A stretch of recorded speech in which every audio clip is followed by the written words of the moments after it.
नमस्कार मित्रांनो, मी तुम्हाला आता दाखवतो आम्ही रिसेंटली डिझाईन केलेला 3BHK. तर त्याच 3BHKचा हा एंट्रन्स आहे. एंट्रन्सला आम्ही स्वामी समर्थांचं पेंटिंग लावलंय. त्यानंतर इथे आम्ही एक छोटी लेज केली आहे वुडनची. खाली इथे आम्ही वॉलपेपर यूज केलाय आणि इथे आम्ही वुडन मध्ये पॅनलिंग करून याला ग्रूव्स करून पॉलिश केलंय. तर हे पूर्ण डिझाइन एल मध्ये टीव्ही युनिट पर्यंत जातं. ते कसं आहे मी तुम्हाला दाखवतो.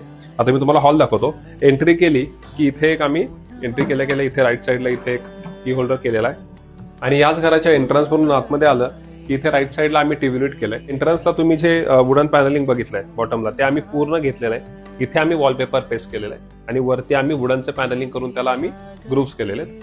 त्याच्यानंतर तुम्ही टीव्हीचा पॅनल बघितला तर आम्ही एकदम वरती प्लेन ठेवलाय. याला फक्त आम्ही वॉलपेक्षा थोडासा डार्क कलर यूज केलेला आहे आणि इथे आम्ही MDFचे मोल्डिंग केलेले आहे. इथे लेफ्ट साईडला तुम्ही पाहिलं तर इथे छत्रपती शिवाजी महाराजांचं आम्ही एक युनिट बनवलंय जे आम्ही पूर्ण CNC कटिंग करून घेतलेले याचे डिझाईन.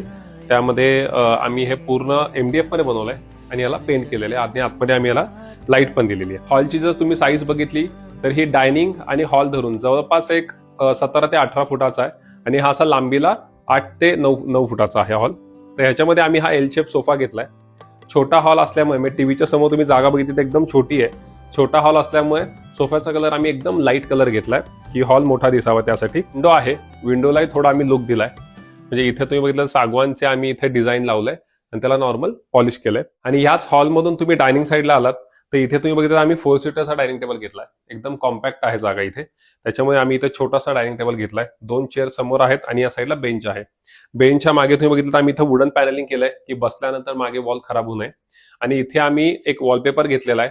इथे तुम्ही बघा आम्ही इथे कोलम आर्टचा वॉलपेपर यूज केलेला आहे थोडंसं ट्रेडिशनल टच देण्यासाठी. आणि त्यानंतर तुम्ही पलीकडे बघितलं डायनिंगच्या तर इथे मंदिर आहे. मंदिर आम्ही नेहमीप्रमाणे आम्ही जसं बनवतो पूर्ण हे सागवान केलेलं आहे.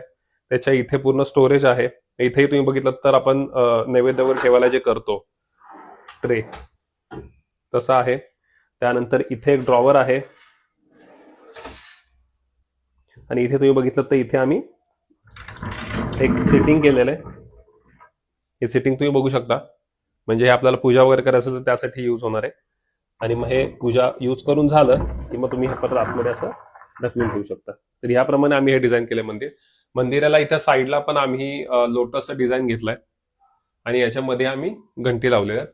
मागे कस्टमाइज वॉलपेपर बनवून घेतलाय आणि लिव्हिंग मधून मंदिर दिसतंय त्याच्यामुळे आम्ही इथे कर्टन पण करून घेतलाय, रोलर कर्टन. आणि हाच रोलर कर्टन दिसू नये त्यासाठी आम्ही इथे समोरून परत एक सागवानी डिझाईन घेतलेलं आहे आणि त्याच्या आतमध्ये तो हाईड होतो बंद केल्यानंतर.